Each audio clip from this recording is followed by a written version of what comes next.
trabalha no outro processo de libertação. A libertação pelo Espírito de nossas almas, através do ensinamento da lei do Espírito. Então, a respeito a esses espíritos, nós vamos nos acerenar. Os minutos que antecedem aí o trabalho estão acabando. Já fez aí, Paulo? Faltava? Então vamos passar a palavra aqui para a nossa irmã. São duas hoje que estamos recebendo. Pode falar o seu nome? Ana Maria Vieira. Ana Maria. Valéria. Valéria. As duas são daqui da casa. Aquele espaço onde nós éramos recebidos foi feita uma parceria com a prefeitura. Então as atividades a partir de agora serão realizadas aqui, né, na Casa Espírita. É um local onde eu estive na minha primeira visita no ano de 2000, quando eu assumi o primeiro mandato frente à Federação Espírita do Estado do Rio de Janeiro. Para mim é um espaço muito especial. Aqui foi a primeira visita, o primeiro convite do interior do Estado foi de Vassouras, Mara. O senhor Francisquinho foi lá na minha posse e me chamou para que, como presidente da Federação Espírita do Rio de Janeiro, a primeira cidade que eu conhecesse, já como responsabilidade de dirigir a FEERJ, fosse aqui. E fui recebido com muito carinho. E quando a gente é recebido com carinho de verdade, a gente não esquece, né? Porque a gente sente. Né? Então, eu peço a nossa Ana e a nossa Valéria para dar início à direção dos trabalhos de hoje. Mais uma vez, bom dia a todos. Bom dia. Essa não é a nossa casa de Vassouras, é a casa de vocês, é a casa do mundo, é um pontinho de luz nesse universo. E o nome já diz, é uma família, Jesus, Maria e José. Quem colocou esse nome estava entendendo de tudo inspirado. Então eu gostaria de recebê-los com a nossa página de hoje. Pelo Fonte Viva, pelo Espírito Emmanuel, vem. E o que ouve, diga, vem. E quem tem sede, venha. Apocalipse, capítulo 22, versículo 17. A terra é a grande escola das almas em que se educam alunos de todas as idades. Se atingiste o nível das grandes experiências, não te inquiete a incessante extensão do trabalho. Não enxergue inimigos no semelhante de entendimento imperfeito. Muitos deles não saíram ainda do jardim da infância espiritual. Dá sempre o bem pelo mal, a verdade pela mentira e o amor pela indiferença. A inexperiência e a ignorância dos corações que se iniciam na luta fazem frequentemente grande algazarra em torno do espírito que procura a si mesmo. Por isso, padecerás muitas vezes aflição e desânimo. Não te perturbes, porém. Se as ilusões ou os brinquedos da maioria não mais te satisfazem, é que a madureza te inclina a horizontes mais vastos. Recorda que somente Jesus é bastante sábio e bastante forte para acalmar. Ouve-lhe o apelo divino, formulando nas derradeiras palavras do teu testamento de amor. Vem, ninguém te pode impedir o acesso à fonte da luz viva. O Mestre é o eterno amigo que nos rompe as algemas e nos abre portas renovadoras. Entretanto, é preciso que saibas querer. O Senhor jamais nos fará violência. Sofre, estás fatigado? Tropeças sobre os fardos do mundo? Vem, Jesus eterna de braços abertos. Vem e atende-o ainda hoje. É verdade que sempre alcançaste ensejos de serviço, que o Mestre sempre foi abnegado e misericordioso para contigo. Mas não te esqueça de que as circunstâncias se modificam com as horas e de que nem todos os dias são iguais. Então agora vamos acalmar o nosso coração, vamos elevar o nosso pensamento, agradecendo a oportunidade de estarmos aqui no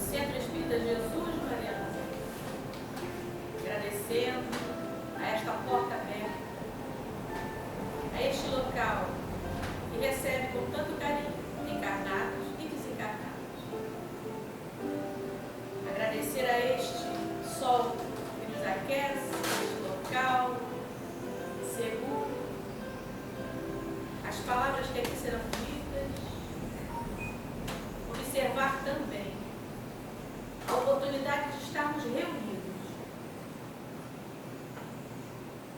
Fazei, Senhor, com que aqui nos sintamos em casa e que possamos sair sempre melhores do que entramos.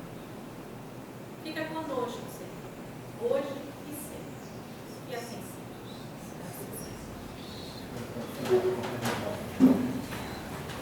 O nosso convidado dessa manhã, na nossa caravana, é o nosso querido Bruno Lourenço, é do Movimento Espírita de Magé, já foi diretor do CERJ e pela primeira vez ele está acompanhando com orator a nossa caravana. Está desde ontem num trabalho de gratidão ao nosso querido benfeitor, Dr. Bezerra de Menezes, e hoje nós vamos mergulhar nesse verdadeiro mar de amor que é a vida dele, de renúncia, dedicação, e aprender um pouco mais sobre o nosso querido benfeitor, amado em diversas partes do planeta, não só o Brasil. Então, com a palavra, o nosso querido Bruno Lourenço.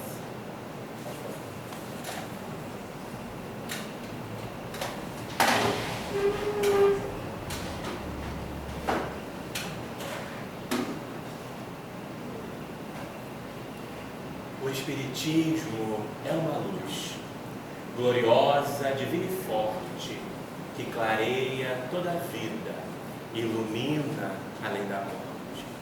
É fonte generosa, de compreensão compassiva, derramando por toda parte as bênçãos da água viva. É árvore verde farta, nos caminhos da esperança, toda aberta em flor e fruto, de verdade e de bonança.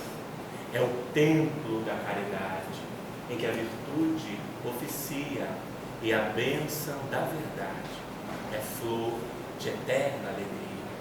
É a caridade bendita do bem que aniquila o mal, o chamamento sublime da vida espiritual. Se buscas o Espiritismo, norteia-te em tua luz. O Espiritismo é uma escola e o mestre amado é Jesus. Cassimiro Cunha, pelas mãos abençoadas de Francisco Cândido Xavier, na obra Parnaso de Além. Bom dia a todos.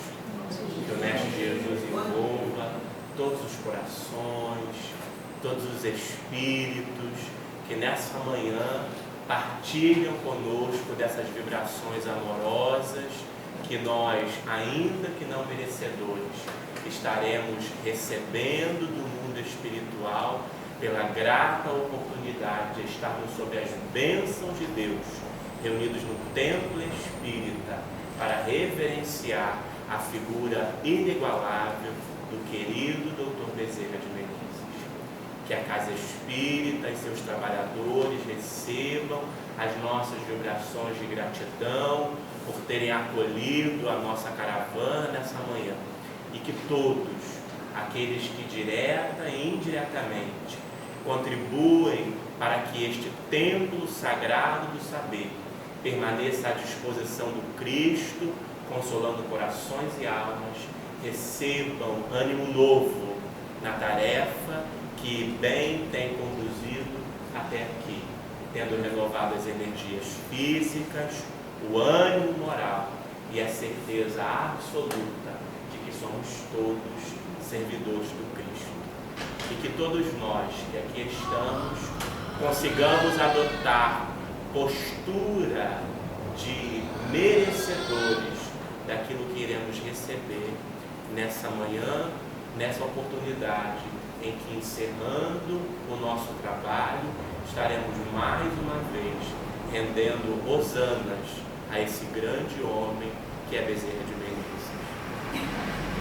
Na obra Brasil, Coração do Mundo, Pátria do Evangelho, pela querida mediunidade de Francisco Cândido Xavier, vamos ver entre inúmeros relatos que tratam da história ímpar da nossa nação, a narrativa de que tempos depois do descobrimento, já desenvolvido as primeiras ações com vista a implantar na terra do Cruzeiro a palavra evangélica do Cristo, uma reunião, uma grande reunião espiritual ser realizado nas proximidades psíquicas do nosso país.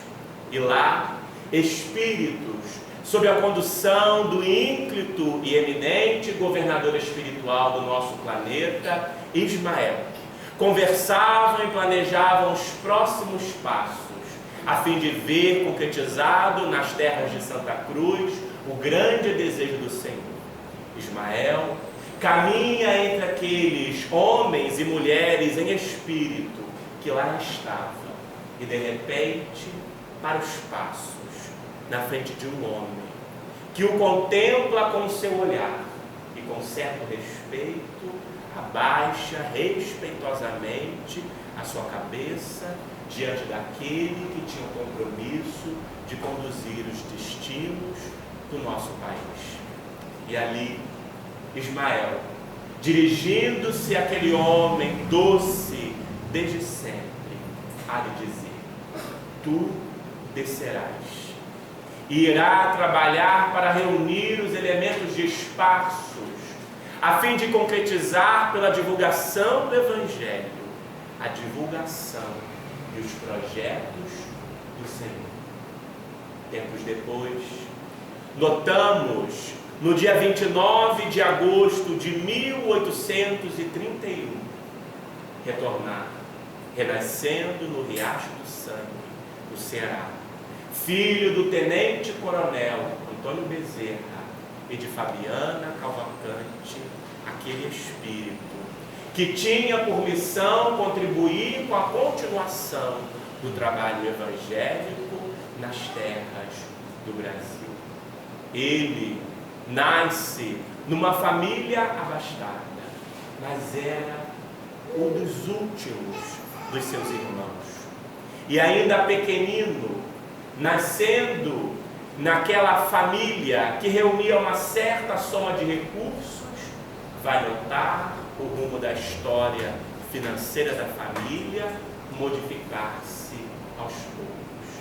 O seu pai, desde sempre, já era um homem muito digno, já era um homem muito caridoso e era reconhecido por aqueles que o conheciam como um homem que distribuía o seu patrimônio para ajudar a todos e também um grande protetor da sua família, um grande homem que tinha amor também pelo seu pai, que assim como ele, tinha um grande pensamento abolicionista e acaba, por ocasião dos acontecimentos que envolviam os liberais à época, sendo preso e condenado ao fuzilamento. Aquele homem, naquele instante, entra para a reserva no corpo do exército, a fim de batalhar para que o seu pai fosse liberto. E por essa razão, gasta todos os recursos que tinha. E o pequeno Adolfo Bezerra de Menezes, ainda iniciante nos momentos da infância, é dos irmãos o que mais sofre com a nova realidade da família. A família então começa a ser perseguida e Bezerra, com 7 anos de idade, depois de ter iniciado aos 4 anos os seus estudos, tem que retirar-se de Riacho do Sangue, no Ceará, para ser abrigado por seu pai e com sua família no Rio Grande do Norte, por conta das perseguições. Lá, eles passam apenas 4 anos. Mas Bezerra precisa se matricular numa escola pública, já que agora o pai não tinha mais recursos. Lá ele estuda, dedica-se, aprende muito fácil o latim, de modo que, em alguns momentos, é convidado, inclusive, ainda muito novo, a substituir o professor. Com 11 anos de idade, a família retorna ao Ceará, mas dessa vez para residir em Fortaleza. Lá, Bezerra matricula-se no liceu para continuar os seus estudos e é inclusive ministrando aulas de seus próprios irmãos que ele desenvolve-se. E depois de um tempo, chama o pai para conversar com ele sobre um desejo íntimo que tinha. Alguns de seus irmãos tinham tradição em ter se formado na advocacia, mas ele queria fazer algo diferente. Ele desejava servir as pessoas de forma diferente.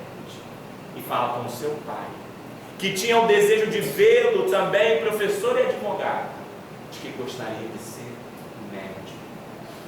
O seu pai emociona-se, entristece e há de dizer: ah, meu filho, eu tenho orgulho da sua escolha. Entretanto, agora eu não tenho mais como custear os seus estudos. Se fosse em outro tempo, eu lhe faria. Àquela altura, a faculdade de medicina estava estabelecida na capital do Império, do estado da Guanabara, e precisaria-se de muitos recursos para enviar o pequeno Bezerra ao Rio de Janeiro para concretizar os seus desejos. Bezerra, depois de ouvir a fala entristecida do seu pai, lhe dá um grande abraço e diz a ele: ah, pai, o de mais importante você me ofereceu. Tu foi o exemplo de um homem digno e caridoso. Mas não tenha dúvida, pai, porque eu concretizarei os meus intentos. Dali a pouco, a notícia de que o pequeno Bezerra, um jovem, simples, doce, desejava ser médico, corre na cidade. Familiares e amigos ficam sabendo daquele desejo e se reúnem a ponto de conseguir 400 mil réis para dar a ele, para que ele inicie os seus desejos. Ele então embarca com destino ao Rio de Janeiro, comprando a passagem de navio, cuja viagem demoraria 20 dias, e algumas roupas novas para a nova fase da vida.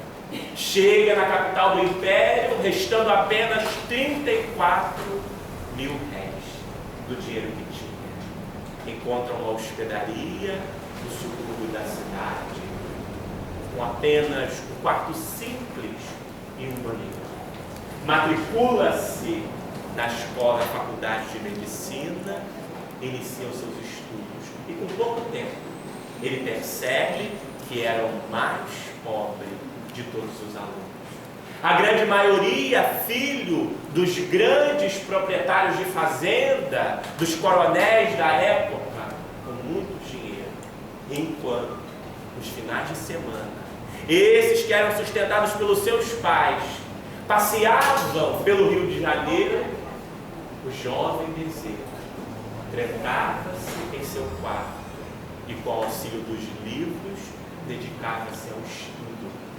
E em pouco tempo, torna-se o mais inteligente da turma.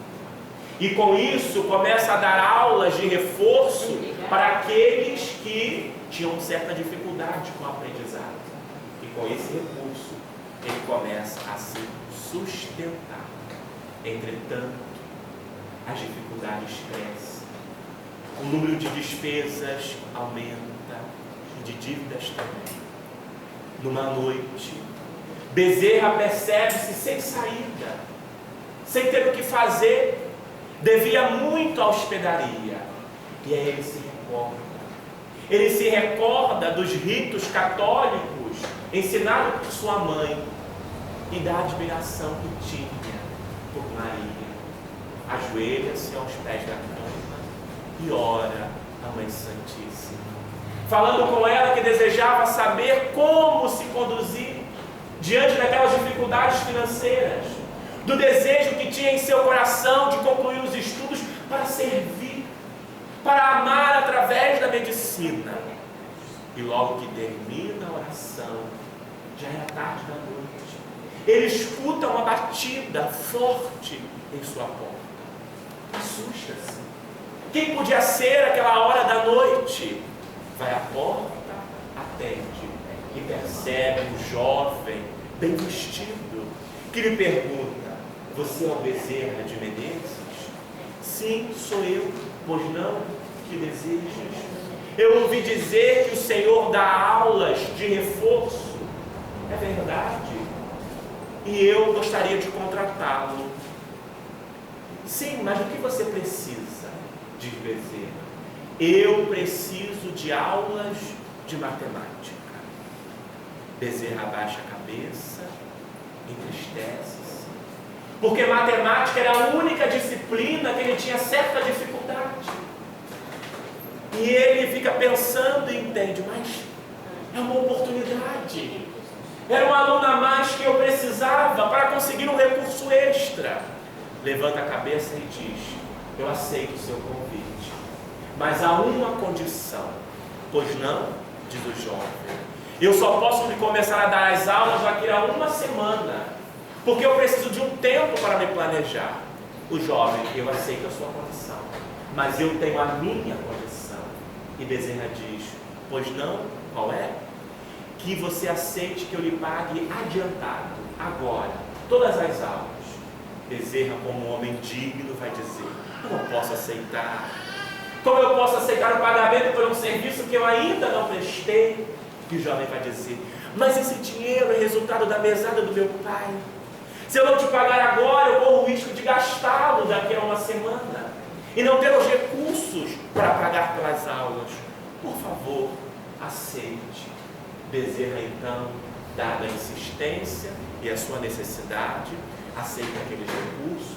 Eles combinam o retorno para daqui a uma semana e o jovem se vai. Naquela noite, ao invés de dormir, ele debruça-se sobre os livros de matemática para começar os seus estudos. Dali a uma semana, na data marcada, ele se surpreende pela ausência daquele jovem. Ele não veio aquele dia, não veio no outro dia, não veio no outro dia, e ele se recorda que aquele recurso que surgiu do nada, de surpresa, que era exatamente a quantia que ele precisava para arcar com as despesas que estavam acumuladas na hospedaria, tinha sido enviado por Maria. E assim ele continua, estudando nos finais de semana nas bibliotecas, dando aulas de reforço para sustentar-se, e aos 25 anos de idade, conclui a faculdade de medicina, tornando-se médico com muito esforço. E aí, ele percebe que inicia-se uma nova fase de dificuldades, porque agora formado numa cidade que ele não conhecia, que assim que chegou não tinha familiares, não tinha amigos, ele era um ilustre desconhecido. Enquanto todos os seus amigos de classe, na formatura, receberam dos seus pais uma chave de uma clínica, de um consultório montado, ele não tinha onde atender, ele não tinha onde clinicar. Mas graças à caridade de um de seus amigos, que tinha uma situação financeira mediana, ele é convidado para atender com ele no consultório dele, no centro do Rio de Janeiro. Entretanto, o amigo, embora tivesse um pouco mais de recurso, também era um desconhecido. E a placa com o nome de 2 jovens desconhecidos, recém-formado na medicina, com consultório no centro do Rio de Janeiro, não atrai ninguém. E o consultório vive às moscas. Mas, entretanto, a hospedaria onde morava vivia cheia de pessoas. Porque ele, diferente de todos os médicos e da realidade, morava no subúrbio. E logo a notícia de que tinha um médico no subúrbio se espalha. As pessoas então batem a sua porta à noite para lhe pedir, e ele fica ali atendendo constantemente muitas pessoas. E dali a pouco ele acaba recebendo o título, o apelido de médico dos pobres.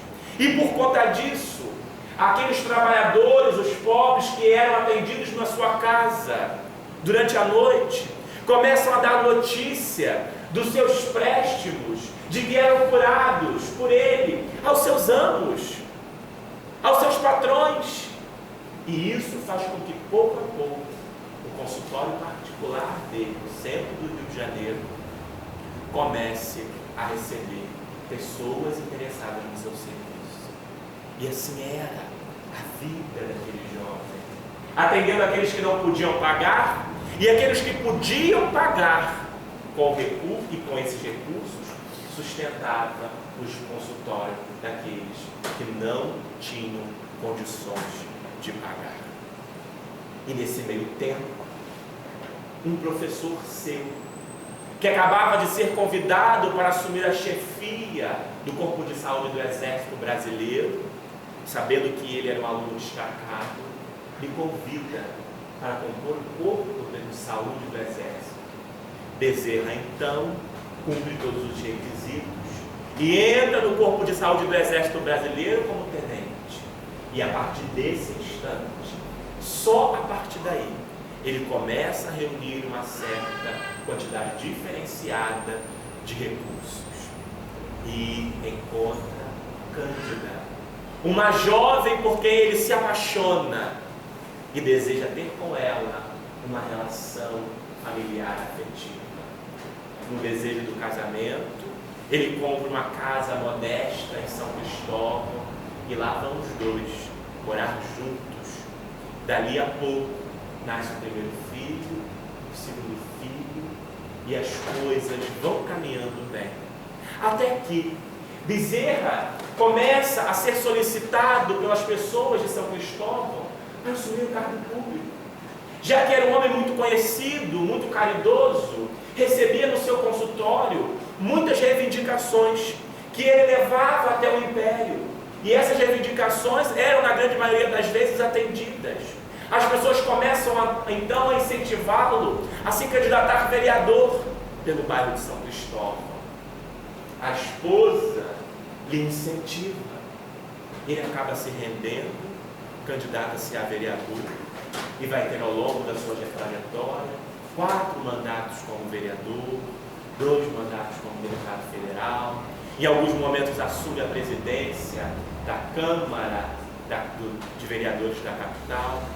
Só que depois de 4 anos de casado, com o filho contando 3 anos de idade, outro contando apenas 1 ano de idade, acontece um episódio que faz com que ele sofra grandes tristezas e amarguras.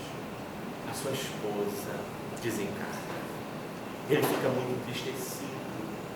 Como faria ele sem ela agora? Era um amor sincero, era um amor verdadeiro. Até que um colega de consultório, porque mesmo na vida política, ele mantinha e se sustentava com um atendimento médico, já que políticos naquela época não recebiam salário.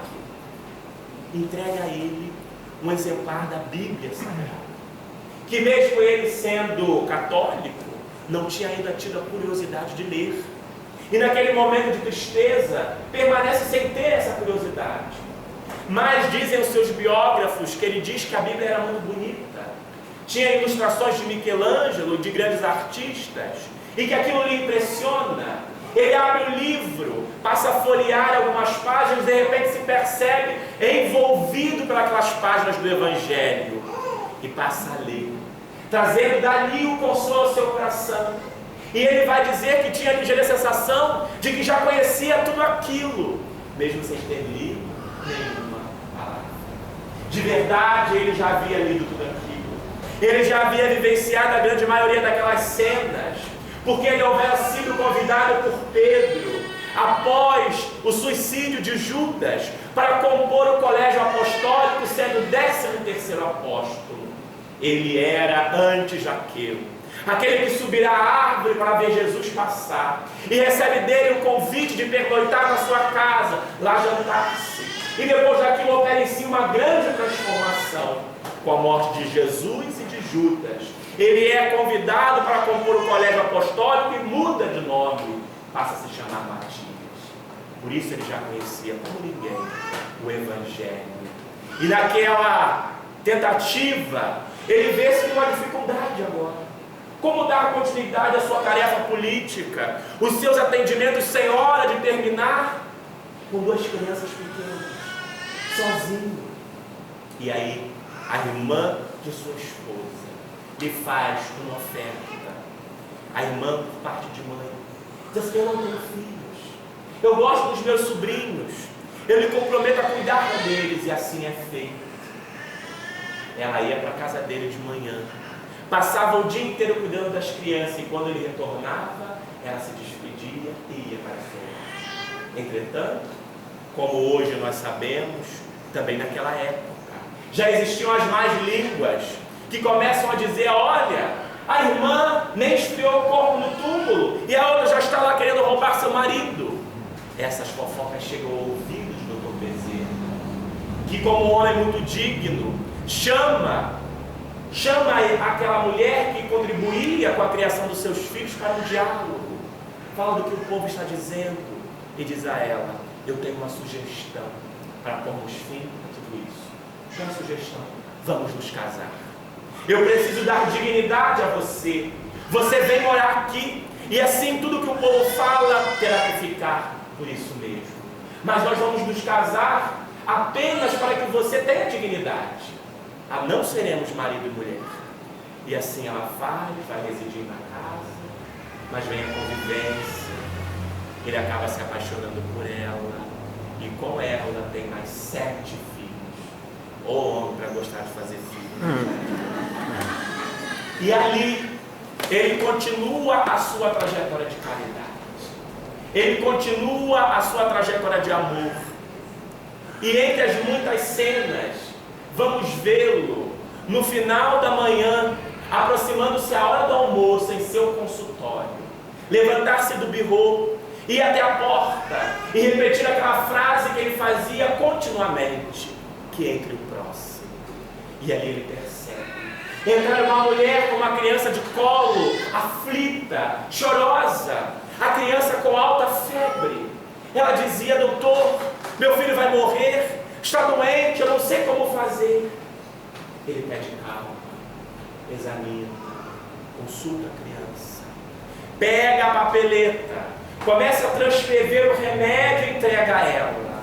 E quando ele repete esse gesto, ela convulsiona, de mais choro ainda. Ele diz: mas senhora, esse remédio vai curar o seu filho, não tem mais porquê do choro.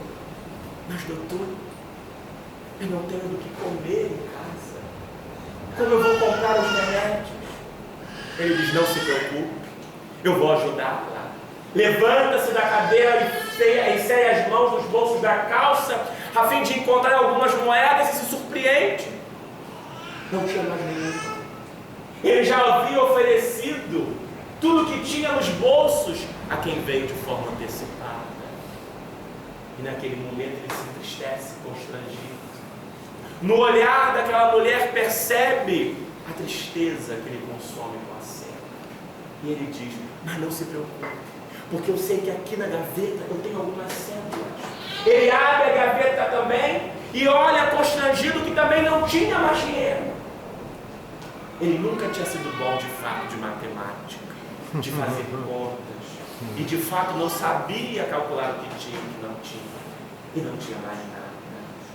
E aí ele senta-se na cadeira, muito entristecido, e vê no semblante daquela mulher a expressão de quem tinha perdido todas as esperanças. Apoia a mão direita sobre a mesa, e num súbito nota o brilhar do anel verde de esmeralda de formatura em seu dedo. Não pensa 2 vezes, retira o anel, entrega a ela e diz: vai, minha filha, vende esse anel, compra o remédio, com o que sobrar, compra o de que alimentar a sua família. Assim era, mesmo antes de ser espírita, o nosso doce Bezerra. E numa tarde, saindo do consultório no centro do Rio de Janeiro, ele está no ponto do bonde. Àquela altura, Kardec acabava de desencarnar na França, em Paris, em 1869. E com o desencarno de Allan Kardec, a notícia do espiritismo corre o mundo. Havia chegado no Brasil em 1865, com Olímpio Teles de Menezes, que funda em Salvador o primeiro centro espírita do Brasil. Mas as obras eram todas em francês. Só estudava espiritismo as pessoas nobres da sociedade.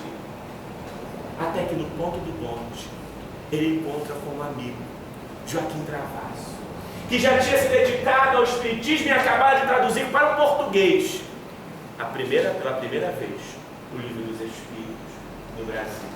Eles conversam, eram amigos, tinham estudado juntos. E aí o Joaquim pergunta a ele: já ouviu falar do espiritismo? Já ouvi dizer, sem muito interesse, diz o nosso Bezerra. Já leu o Livro dos Espíritos? Não, nem sei que obra é essa, pois aqui está. Eu acabei de traduzir, estou te oferecendo. O bonde chega, ele entra no bonde, se assenta. A viagem seria muito longa, 1 hora. A essa altura já morava na Tijuca.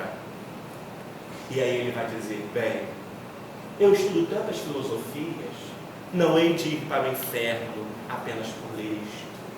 E começa a sua leitura. E ali ele vai se envolver. E vai dizer na sua biografia que pela segunda vez, assim como acontecera quando tinha lido a Bíblia, ele tinha ligeira sensação de que já conhecia aquilo tudo, embora estivesse naquele momento fazendo a leitura pela primeira vez. A partir dali, ele vai experimentar uma outra situação.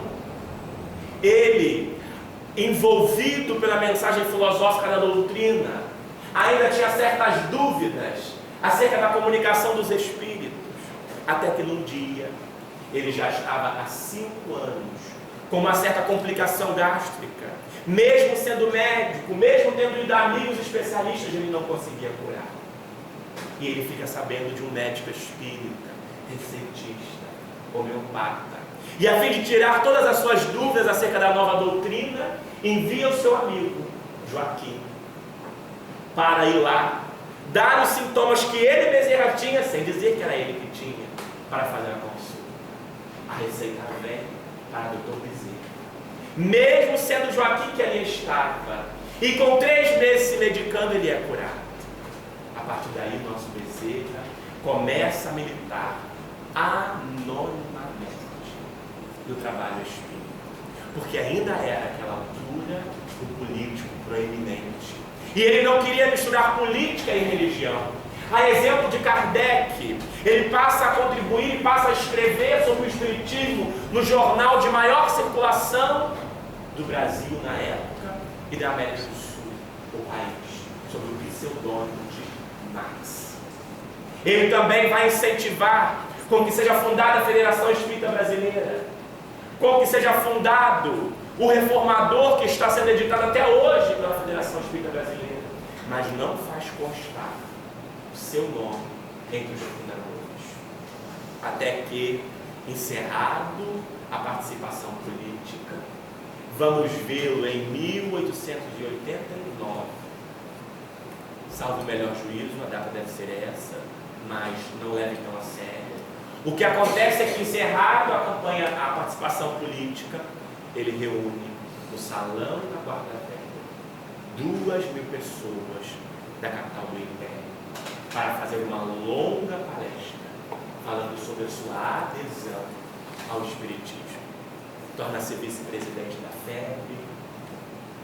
Depois de um tempo, pela saída do presidente, ele assume a presidência por 1 ano, afasta-se.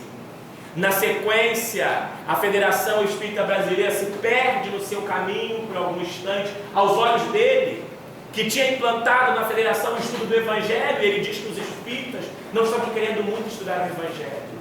As coisas não iam muito bem. E ele é convocado. Frederico Júnior recebe uma mensagem de Allan Kardec, convocando ele para assumir mais uma vez a Federação Espírita Brasileira. E ele diz que não estava preparado, porque os espíritas não queriam saber muito de estudar o Evangelho. Havia uma grande divisão entre os místicos e os científicos. E não havia unidade na doutrina. Na dúvida, ele vai até a reunião mediúnica que participava, a fim de consultar o seu mentor, nada mais, nada menos do que Santo Agostinho. E no diálogo, Santo Agostinho diz a ele: tu tens o direito de não acertar, de não aceitar, mas tu estás preparado para a tarefa. Ele assume a tarefa. Trabalha incansavelmente pela unificação do espiritismo no Brasil. Continua a sua tarefa de atender as pessoas mais necessitadas. Inclusive vemos na narrativa de sua história, aquele dia à noite, em que ele, por ter muitos filhos, assim como a maioria das famílias daquela época, tinha que conviver, hora e outra, com a doença de um dos seus membros e uma de suas filhas, porque ele tinha imensa paixão, estava doente, muito febril, nada fazia cessar. Ele já estava a ponto de levá-la ao médico, ao hospital, quando alguém bate sua porta. Era uma mulher que passa a dizer: meu filho está muito doente em casa, ele vai morrer, eu não sei o que fazer, o senhor não pode ir lá comigo. Naquele momento ele reflete: a filha doente. O Espiritismo dizia e nos ensinava que a caridade deve ser feita primeiro para os membros da nossa própria casa. Mas ele pensa: ela tem a Jesus. Vai até o leito e, com o consentimento da sua esposa, beija a filha e diz: filha, você ficará com Maria, eu vou atender o que precisa. Chama a carruagem alugada, vai até a casa, medica, e quando vem embora, a carruagem para a frente de sua casa simples, modesta, ele paga o cocheiro, e com uma certa surpresa, ele se assusta, porque a casa estava toda apagada. Ele se preocupa: meu Deus, será que minha filha ficou mais doente? Minha esposa levou-a para o hospital. Entra na casa e vai caminhando até o quarto da pequenina. E quando se aproxima, surpreso, nota que ela estava dormindo sem febre. E a sua esposa na cadeira ao lado. Maria, mais uma vez, tinha cuidado dele. E assim vamos vê-lo atender a todos com muita cautela, com muito apreço, dando tudo o que tinha, até o ponto de que, em janeiro de 1900, ainda à frente da Federação Espírita Brasileira, ele tem uma isquemia cerebral, vai à cama e não tem recursos sequer para se cuidar. Entretanto, dizem que a cadeira ao lado da sua cama nunca ficou vazia, porque ele recebeu o tempo todo, durante todos os minutos do dia, dos mais pobres aos mais ricos, que vieram lhe visitar. E a sua esposa, Augusta, diz que quando ia ao final da noite trocar o lençol, sempre encontrava algumas notas, alguns recursos deixados por debaixo, por aqueles que vinham lhe visitar. São 4 meses de sofrimento. O nosso Bezerra mexe apenas os olhos, mas não há nunca lágrimas. E ali, no Calvário da dor, no final da sua vida, ele ainda nos ensina como sofrer com Jesus dignamente. Até que no dia 11 de abril de 1900, às 11h30 da manhã, o nosso Bezerra retorna à pátria espiritual. Os jornais da época anunciam: morre Bezerra de Menezes, o médico dos pobres, o grande homem, o espírita. Milhares de pessoas acompanham o féretro até o caminho do cemitério do Caju, reverenciando aquele grande homem. E naquele mesmo dia, ele desperta numa casa simples, no mundo espiritual. E quando abre os olhos, nota uma presença angelical, muito iluminada, acompanhado da sua esposa e de 2 filhos que àquela altura já tinham morrido também. Era Celina, a emissária de Maria. Bezerra senta-se na cama e começa a notar um murmurinho, um falatório, e pergunta: Celina, porque com certeza ele já a conhecia e agora, na vida verdadeira, tinha sua memória imortal. Que barulho é esse? E ela diz: venha, Bezerra, venha até a sacada. E eles caminham até a sacada daquela casa, abrem-se as cortinas para um jardim lindo.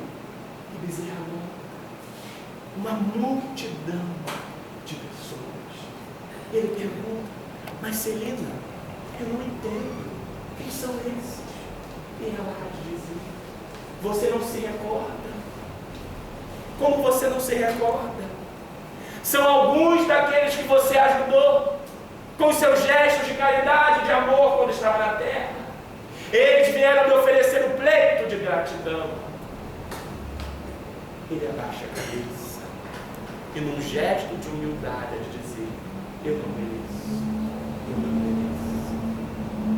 Passados 50 anos, 11 de abril de 1950, na pacata cidade de Uberaba, o simples Francisco Cândido Xavier é surpreendido pelo seu mentor, Emmanuel, que chega à sua residência e diz: Chico, quer participar de uma festa? E ele, como um bom mineiro, a dizer: quero, ai. Então vamos, porque eu venho te buscar. Emmanuel aplica passes a fim de desprender o espírito de Chico do corpo, e dali a pouco Chico se vê no imenso salão, um grande anfiteatro, 3.000 espíritos, entre eles espíritos encarnados e desencarnados reunidos. E ele se surpreende e diz: mas que festa é essa? E Emmanuel diz: estamos todos aqui para comemorar o 50º de desencarne de Bezerra de Menezes. E naquele momento Bezerra assume ao palco, acompanhado das suas 2 esposas e de todos os seus filhos, e começa a tecer algumas palavras de agradecimento, e vai dizer mais uma vez que não merecia aquilo tudo, porque tinha apenas cumprido o seu dever. Mas de repente, uma luz muito forte clareia todo o ambiente. Uma paz inigualável convida a todos a uma vibração diferenciada. Era Celina, que traz naquele momento um pergaminho na mão, com uma carta de Maria. Ela abre aqueles escritos sagrados iluminados e passa a ler a correspondência e dizer: é da vontade da Mãe Santíssima que você nesse instante escolha entre todas as estrelas, constelações e planetas do grande universo do Senhor um planeta mais evoluído para onde você possa ir residir. Bezerra chora emocionado, ajoelha-se aos pés de Celina e diz: eu não mereço. Diga com todas as escusas à nossa Mãe Santíssima que eu gostaria de ficar. Eu gostaria de ficar neste planeta enquanto estiver uma alma em sofrimento, uma alma triste, sem consolo, sem afago. Eu aqui quero ficar. E naquele momento, os espíritos escrevem na tela espiritual que é projetada, com letras douradas, uma mensagem de Maria: se é da sua vontade, meu filho, que assim seja, que assim seja. E nós estamos aqui, desde então, ainda, sob a guarda desse Espírito iluminado. Quem de nós nunca recorreu a este grande homem, a este grande médico, a fim de encontrar alívio às suas dores físicas, um afago, um consolo às suas dores espirituais? Quem de nós ainda não experimentou a presença amiga desse grande companheiro, seja através da leitura das suas mensagens doces, que anunciam, sob a égide do Evangelho de Jesus, a chegada de um novo tempo, de uma nova era, acolhendo os nossos corações, nos convidando à transformação das nossas almas. E Ele aqui está. Ele aqui está a acolher os nossos corações. Ele aqui está para nos reverenciar a grata oportunidade que temos de ver em sua vida um exemplo a ser seguido, um caminho a ser trilhado. E nós dizemos: doce Bezerra, recebe a nossa gratidão nesta manhã. Acolhe, em nome do Cristo, os nossos intentos singelos de te homenagear. Você que também é filho desse Pai, irmão desse amigo querido, doce médico das nossas almas, que assim como você, acalentou os nossos corações. Recebe a nossa gratidão, Bezerra. E nos permita ser merecedores da sua presença, do seu auxílio e da sua misericórdia. Vem ter conosco, doce mensageiro. Porque nós gostamos da sua presença, da sua acolhida, que nos inspira a paz, que nos inspira a tranquilidade. Acolhe-nos, doce amigo, e permita-nos, sob a tua proteção, sob a tua guarda, permanecermos em paz.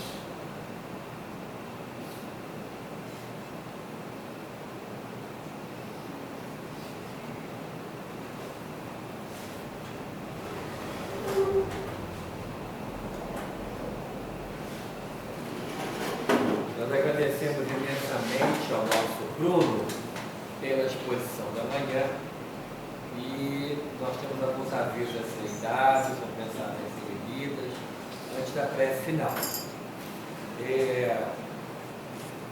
O Instituto Espírita Bezerra de Menezes, ele é o mantenedor do Instituto Dr. Martins, que é uma creche com mais de 80 anos de serviços prestados à comunidade de Niterói. É uma creche que hoje tem 250 crianças. Para ajudar na manutenção da creche e para que você tenha em suas mãos uma lembrança da passagem de Bruno Lourenço com a caravana Bezerra de Menezes pela querida e abençoada cidade de Vassoura, nós temos livros ao preço de R$ 15 para os irmãos que quiserem, puderem, não obrigado a nada, mas quem quiser e puder ajudar a creche, o Bruno vai ficar aqui à mesa para fazer dedicatórias, né, para o irmão e a irmã que quiser. A caravana só pode sair daqui desse local meio-dia 15, porque nós temos que estar lá em grupo exatamente meio-dia e meio. Então não adianta querer fazer um voo solo, não adianta querer fazer, incorporar a passagem ao policial civil, querer fazer uma visita de emergência no local. Não, caravaneira aqui dentro, até meio-dia 15, temos muito o que falar, vamos orar, vamos agradecer, nosso dever é agradecer. E aí vamos juntos para lá, porque tem que ter o controle de quem vai almoçar. Aos caravaneiros, o convite e a determinação para permanecer nesse salão até o horário. Temos algumas mensagens a serem lidas, mas antes lembrando da importância de quem quiser, vou repetir, não é obrigado a nada, a ajudar a creche, que está passando por apertos, a creche do Instituto ao preço de R$15, você pode ter uma lembrança ainda com a dedicatória do nosso Bruno Lourenço. A primeira mensagem se intitula Corações Endurecidos e diz assim: quando Paulo de Tarso chega a Atenas, na Grécia, toma da palavra e fala do Cristo Salvador, os gregos viram-lhe as costas, dizendo que sobre isto o ouviriam depois. Eram os corações endurecidos pelo materialismo, envoltos pelos modismos da época, não aceitaram a palavra abençoada do Evangelho de Deus. Era a palavra que, como semente, fora lançada em terra estéril. Nos dias de hoje, a doutrina espírita lança uma nova rede viva, repetindo o gesto de Paulo. O livre-arbítrio, quando mal utilizado, faz com que o homem se afaste da luz imperecível. O homem sem Jesus é como um cego que tateia nas sombras. Mas dia chegará, aonde o homem cansado de tanto sofrer, abre o teu entendimento e o seu coração endurecido se torna permeável a palavra adocicada da liberdade com responsabilidade. E o homem muda. Voltando-se para a luz, o coração humano recebe a palavra confortadora. É chegado esse momento. O movimento espírita deve, pois, preparar-se para este momento, capacitando mais e mais seus trabalhadores para atender a sempre crescente demanda de sofredores. Batem as portas da casa espírita em busca de socorro. A luz entra em nossos corações e nos torna homens novos. É Jesus que faz morada em nosso ser. Avante, queridos confrades, estudai com afinco a codificação kardeciana e nos entreguemos ao bom combate, somando esforços ao exército divino que afasta da terra as ondas. Ave Cristo, irmão Joaquim. Irmão Joaquim é um espírito mentor da nossa casa espírita, que trabalha junto com as caravanas também, trazendo essas mensagens. E essa, inclusive, eu achei de incentivo para que o movimento espírita se empenhe na capacitação. Porque eu percebo, muitas vezes, o movimento espírita muito se assemelhando a organizações religiosas tradicionais discutindo o sexo dos anjos, quando na verdade a espiritualidade não cansa de nos chamar para nos capacitar cada vez mais o trabalhador espírita e que ele possa ser atuante em diversas frentes de vida, trabalhando na assistência espiritual, na assistência material, socorrendo com a palavra confortadora que a doutrina espírita tem e traz no seu hoje, a essa massa crescente de sofredores que só quem não quer ver, não vê, basta andar pelas ruas. Você vê o sofrimento no semblante de todo mundo. A dor bate nas portas de todas as famílias. Então é a hora do conforto. A doutrina espírita traz o conforto. Traz o conforto. Aprender a consolar, a nos capacitar, sem magoar, sem fazer sofrer mais aquele que já está sofrendo, porque às vezes o trabalhador espírita, quando não está capacitado, não conhece o amor que envolve a doutrina espírita, joga as verdades espíritas como um tapa sobre o sofredor, que sofre mais ainda. Então deve-se ter um cuidado muito grande, um carinho com esses irmãos que já estão apanhando da vida aí fora. A cada espírita deve ter um acolhimento com muito aconchego, viu, irmão? Com muito carinho, para que possam ver o diferencial do mundo aí fora, que está cada vez pior, mais duro, mais competitivo, mais voltado para César, e esquecendo de Deus. Então eu creio, muito especial, Bruno, que o convite do nosso benfeitor é para que o movimento espírita, e você leva o recado do movimento de Magé, para que se empenhe na capacitação dos seus trabalhadores, porque a hora é agora. Se deve perder tempo com, como disse ontem a nossa irmã Marilda na mensagem lá, de fazeres inúteis, né? Com quimeras, com coisa que não tem importância. A segunda mensagem se intitula O Valor da Vida. Nos dias atuais, o desprezo pela vida é patente. O desconhecimento do pós-vida faz com que o nada assome cada vez mais sobre todos e o suicídio atinja índices alarmantes. O suicídio direto, com a drogadição campeando no mundo, traz dia após dia muitos desavisados que aportam ao mundo espiritual centenas de pessoas, dia após dia. A droga faz mais vítimas do que as estatísticas governamentais registram. Muitos, ao chegar no fundo do poço, só encontram no suicídio a única saída. Leve engano. A morte não tem condão de exterminar com a vida. A vida, a nós dada por Deus, é imperecível, inextinguível. Atuar na prevenção e, em paralelo, no tratamento espiritual desses é o nosso dever de cristãos que somos.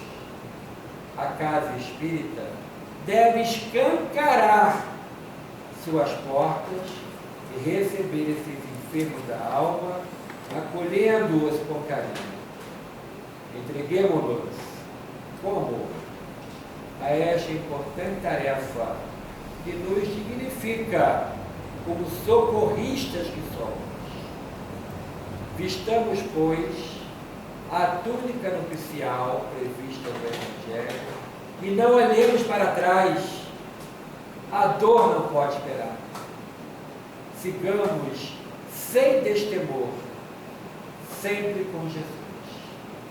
Receba o meu abraço, René Peça. René é o fundador, um dos fundadores, o idealizador da Casa Maria de Magdala, uma casa que existe em Niterói e que foi fundada no auge da AIDS, quando não se tinha nenhuma esperança e as mortes se sucediam dia após dia. Então, a CC conhece, né, minha prima CC Ribeiro? A AIDS, então, não tinha nenhum remédio, não tinha nenhum estudo sobre isso, né? E René, sensível às causas dos sofredores, idealizou, junto com um grupo de tarefeiros, ele foi meu orientador de mocidade lá na UME. Se afastou da UME para criar a Casa Maria de Magdala. Fazia cultos mensais antes, mensais ou semanais, no espaço que hoje é a Casa, não, antes ali, naquela casa espírita que era Casa do Homem de Amanhã. Homem de Amanhã. E depois, mais à frente, o terreno foi doado, né? Lá assim, Não, foi comprado. É um comodato. É um comodato que foi Ainda é feito, comodato. né, entre a Casa Maria de Magdala e a Casa do Homem de Amanhã, de um pedaço do terreno, no bairro do Sapê, aonde eu vivi durante 7 anos. Até os 7 anos de idade eu vivia. Aonde hoje é a Casa Maria de Magdala, era a casa de um amigo de meu pai, seu Demi, apelido, né? Se tivesse Demócrito, Demógenes, mas um nome muito grande assim, você encurta, facilita para o povo, seu Demi. E lá, eu ia lá, na casa de seu Demi, porque ele tinha um pé de abil, que não sei quem mandou cortar. Mas quem não conhece a abil, é uma fruta maravilhosa, que só pode ser comida madura. Porque se você não comer ela e não tiver madura, a sua boca fica fechada. Porque ele tem uma cola que prende os lábios, né? Não se inventou nada ainda para resolver esse problema. Então, o abil tem que ser madurinho. E eu gostava do abil e também do jamelão, que também cortaram o pé. E o pé de jamelão, eu sempre gostei muito de frutas, as frutas nativas daquela região, né, eram assim especiais. passava longe de uma jaqueira que tinha lá, por causa de meu avô que falava assim, se a jaca cair na cabeça, mata. Então, eu com medo da jaca cair na cabeça, jaqueira, eu fazia curva. Mas era uma região muito singela, era a área rural de Niterói, quando na minha infância, né? Eu tenho hoje 56 anos. Então, há 50 anos atrás, aquele bairro era muito singelo. Tinha uma senhora, outro apelido para você conhecer, Dona Chil, que devia ser um nome também bem grande, né? Dona Chil tinha um único poço de água potável do lado daquela escola, que hoje tem escola municipal. E ali nós íamos apanhar água de beber, água para cozinhar, porque a água que tínhamos no nosso poço, na casa onde nós vivíamos, ela talhava sabão. E a água que talha sabão só para o banho, ou para lavar roupa, ou para fazer faxina. As águas de beber só em Dona Chil. Tínhamos que andar. Era uma região que tinha muitas árvores, tinha um pedaço, uma localidade chamada Paineiras, que ainda existe lá, logo depois da onde hoje é o Instituto Federal de Educação em Niterói. E ali nas Paineiras tinham árvores enormes, altas, e que a ordem de mamãe era, antes de escurecer em casa, mas você vai dizer, uma criança com 7 anos ficava na rua sozinha, naquele tempo podia, 50 anos atrás podia, mas eu já vi espíritos. E aí tinha sempre os homens estranhos nas paineiras, né? E aí eu brincava, tinha os carrinhos, tinha rua de rolimã, naquela época era terra batida, e dava para o carrinho andar numa boa, né? Ou, como diz hoje, de boa.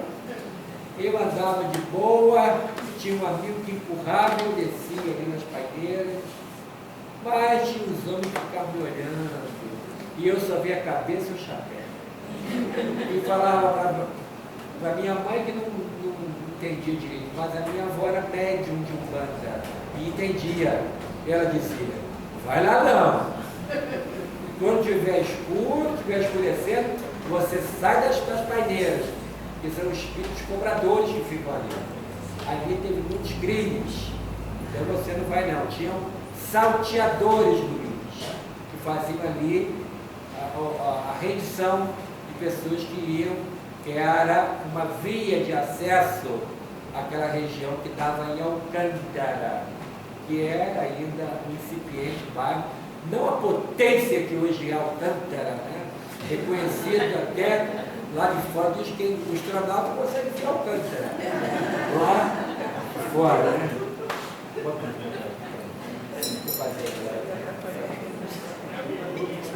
E aí lá, até os 7 anos, eu vivi, depois fui começar a pagar o carro em São Gonçalo.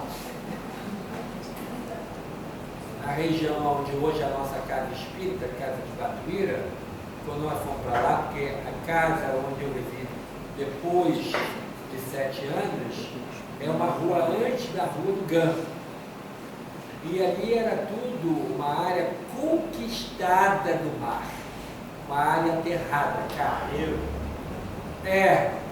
Ali foi feito um balneário, feito assim, a ferro e fogo. Tinha algumas ilhas de terra firme, pequeninas, mas a maioria era mangue. Então foi aterrando, tirava o barro para aterrar, lá de onde é hoje o shopping, viu, Ângelo? Ali onde é o shopping é uma grande barreira, uma saibreira, onde tinha saibro também. Então foram caminhões até aterrar aquilo tudo ali, e foi feito um loteamento. E o meu pai comprou um lote lá. A nossa casa ficava isolada. Nós fomos para lá, tinha mais ou menos 20 famílias só morando ali. Então tinha um caranguejo que ia visitar a gente, na beira da porta, vários dias tinha isso ali, né? E era uma região muito simples, como hoje ainda é. uma região bem pobre. Claro que hoje tem muitas casas, mas naquela época não tinha. Era uma região muito despovoada.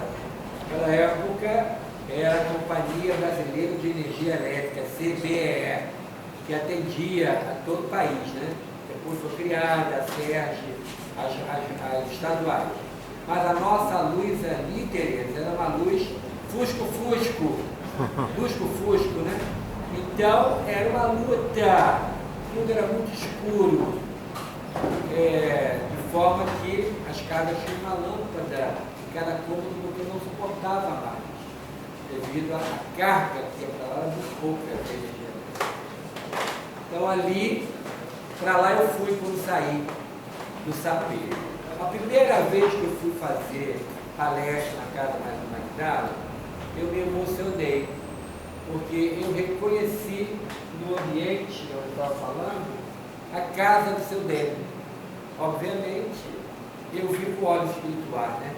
E me ultrapassei pelo pensamento, os anos que me separaram e fui de novo no quintal de seu Débora, uma casinha muito simples, caiada, não era nem pintada, era caiada.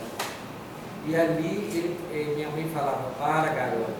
E eu falava, posso ver as frutas? Posso ir lá? Aí seu Deus, deixa ele ir. Só falava assim, cuidado com o jamelão, mais de 10 vai dar problema. Né? Eu comia 10 vezes 10. Estava com a boca toda roxa. Né? Ali não tem como, Paulinho, você dizer que comeu. Porque o jamelão deixava suja de gosto, lá todo sujo. Então foi um trabalho maravilhoso, meu irmão. Foi uma importância para mim ter voltado, ter visto que naquela terra frutificou uma casa que ajudou muita gente. O nosso Renê, eu convivi com ele na Rubem e depois lá na casa, ainda quando eu estava fazendo os cultos, e a minha esposa participou daquele grupo original, participando de diversos cultos ali no grupo que ajudou o Renê na fundação da casa. Eu estava na UME, que é outra casa espírita em Niterói, e dali acompanhava as notícias que vinham através de Solange, que continuou na casa, enquanto o Renê corria o Pires, pedindo ajuda para construir a casa. Então é uma casa que eu conheço, Luiz, desde muito tempo, desde a sua fundação, desde o momento em que foi uma pequena construção inicial para o grandioso trabalho que hoje é feito. Então, eu gostaria de, antes da prece final, se a Ana me permite, eu gostaria que Dorinha, antes da prece, falasse um pouquinho sobre a casa que está sendo homenageada hoje também, pela mensagem do Renê, viesse aqui falar um pouquinho sobre o trabalho que a casa realiza hoje, e em seguida fazer a prece, e o nosso grupo vai ter 15 minutos para fazer a dedicatória. Quem quiser pode recolher aqui, Luiz, os livros que estão aqui, para facilitar os irmãos. Vou mostrar aqui, mostra aqui, daqui que eu vou mostrar. Eu faço questão de apresentar. Esse livro fala sobre o Dr. Marx, que é um guia benfeitor, né, que nos ajuda muito. Aqui, eu tive a honra e o prazer de fazer o prefácio dessa obra. Esse aqui trata um assunto que a gente precisa ter. Calma! Ninguém aqui precisa de calma. Todo mundo aqui é calmo. Mas para aquele vizinho que você conhece que é um pouco alterado, vale a pena comprar para ele. Pede e obtereis a certeza de que Deus ajuda. Né? Outro livro é agora escrito pelo sobrinho dele, sobre o Dr. Marx. E aqui um livro com mensagem do Dr. Bezerra de Menezes. E tem outros aí, né, Luiz? Tem mais alguns poucos, ao preço único de R$15. Quem quiser e puder ajudar a creche, o Bruno vai estar aqui. Eu vou estar do lado do Bruno, você vai estar esperando a gente também. Dorinha, faz favor. Bom dia a todos. A nossa casa Maria de Magdala, nós estamos já a comemorar os 29 anos da nossa casa, dia 22 de julho. vamos fazer 29 anos. Então a casa nasceu, como o Hélio já nos disse, né, que era para atender aquelas pessoas com AIDS, aqui no caso era com AIDS mesmo, não era soro positivo, com AIDS, que estavam recebendo altas dos hospitais públicos lá de Niterói e que não tinham para onde ir. Eram pessoas carentes, algumas outras nem tão carentes, mas a família, algumas não tinham como receber esses pacientes e outras tendo condições, família tendo condições, mas não queriam por causa do preconceito na época, né?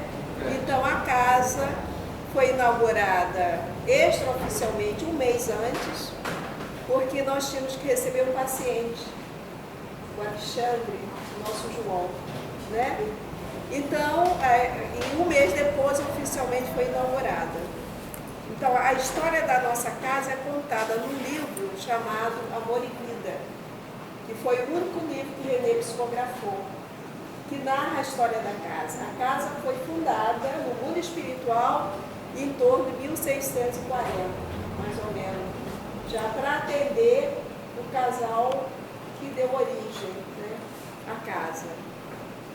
Então, hoje, ela continua, nós não chamamos de enfermaria, é um albergue, onde nós temos pacientes com HIV/AIDS, todos não se locomovem, são pacientes que usam fraldas, que precisam de ajuda para se alimentar, e temos a casa de acolhimento infantil.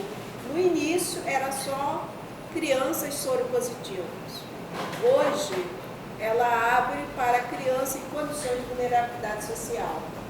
Tá? Nós temos em torno de 160 famílias, aí nesse caso é só soropositivo, cadastradas que recebem ajuda da casa. Alimentação, medicamentos, fraldas também. E nós temos, a partir das mensagens de Renê, ele nos incentivando a um trabalho de rua. Então, esse ano, agora em março, vamos fazer 5 anos que nós fazemos um trabalho de rua, onde levamos o alimento e procuramos rapidamente, né, porque não dá para ficar muito tempo, fazer uma simples abordagem aos usuários de álcool e drogas na rua. É um trabalho que nos gratifica muito. Muito mesmo, né? E ele está sempre fazendo referência. E aí eu pergunto a ele sempre, Renê, o que você quer mais? Nós gostaríamos muito, ele sabe, do meu desejo do Marco, né? Que é o companheiro que coordena a tarefa comigo, que nós queríamos fazer mais. O nosso desejo é ter uma casa, onde nós pudéssemos oferecer, além do alimento, né?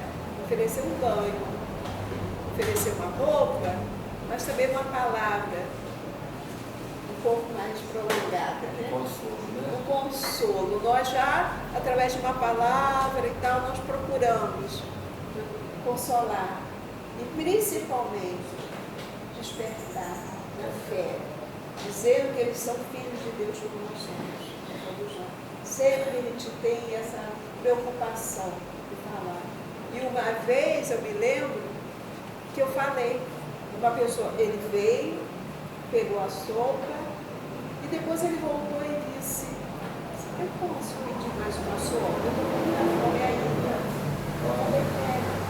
Ele foi, pegou a outra sopa e aí eu falei, você é filho de Deus. E nem eu. E ele parou, como se tivesse dado um susto. Mas não falou nada, seguiu, né? Então, nós atendemos pessoas que não são aqueles mendigos que a gente acha que está na rua, sujo e tal. Atendemos esses também, porque ainda existem esses. Mas quem nós atendemos são jovens, homens, mulheres, crianças que estão na rua. Alguns se drogando, né? e outros que não, porque não tem para onde ir. Então, é um trabalho que nós agradecemos muito a Renê, ele está sempre junto, ele é um dos coordenadores, né, do trabalho, do plano espiritual.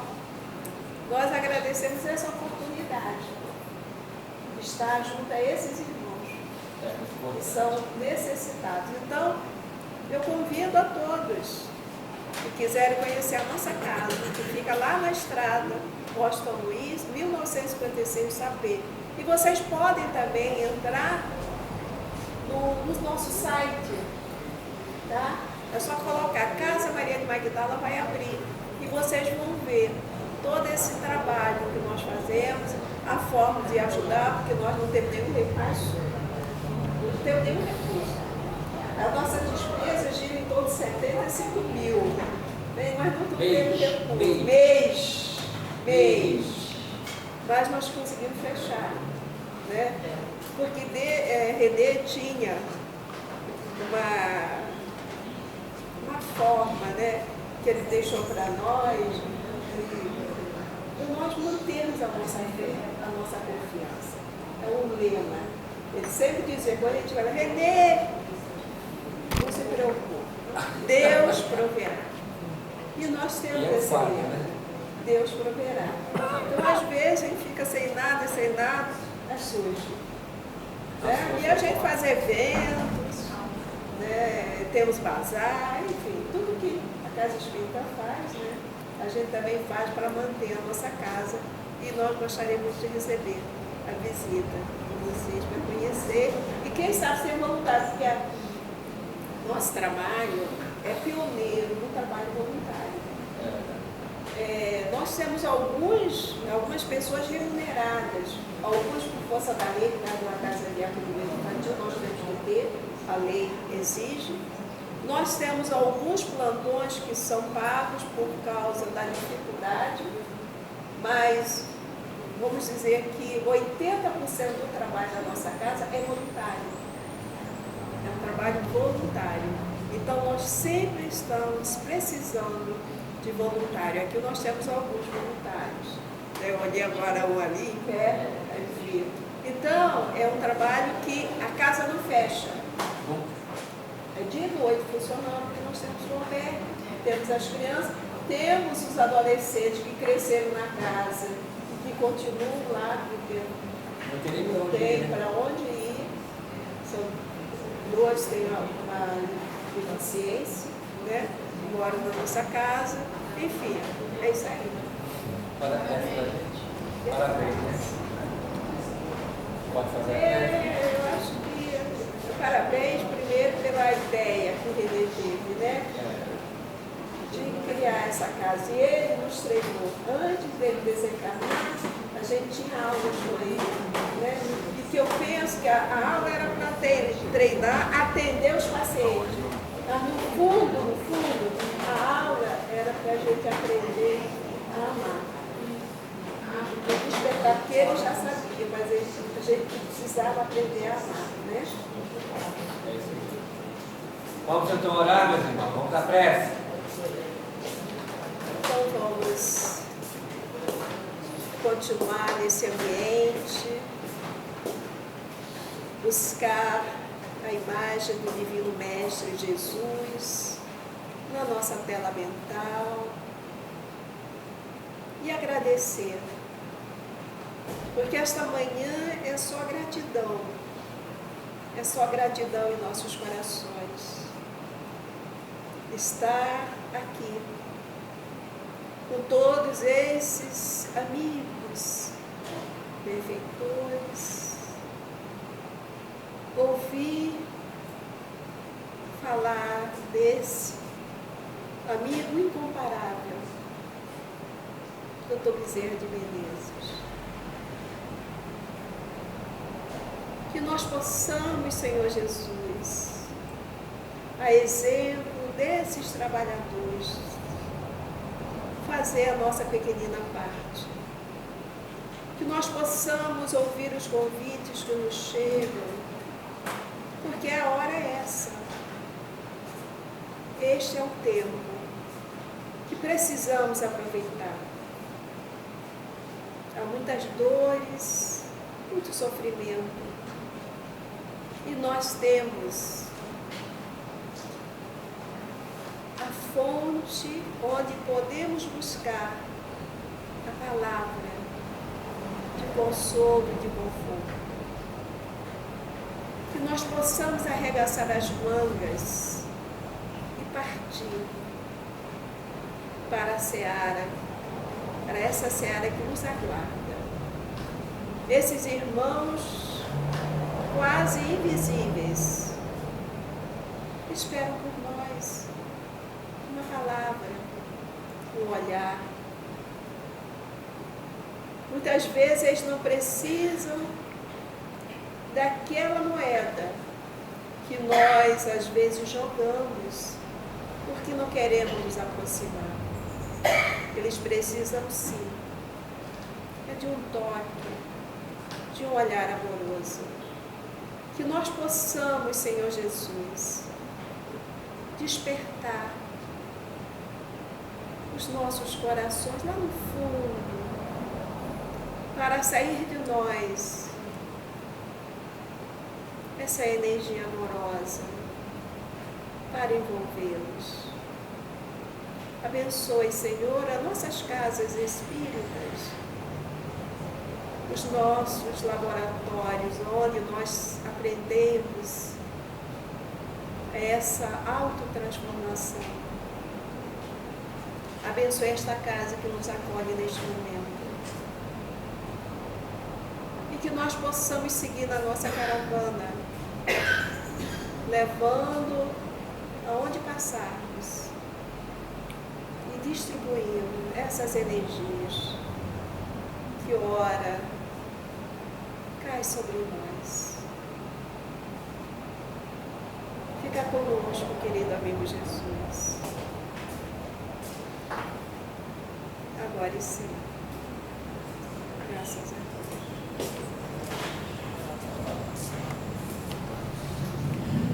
Agora o nosso amigo Bruno está aqui para receber os livros, para fazer as dedicatórias. E eu vou falar aqui, Mamélio. Mamélio, eu vou falar aqui, você me corrija se estiver errado. O almoço, ele é self-service, está incluído refresco, suco e sobremesa.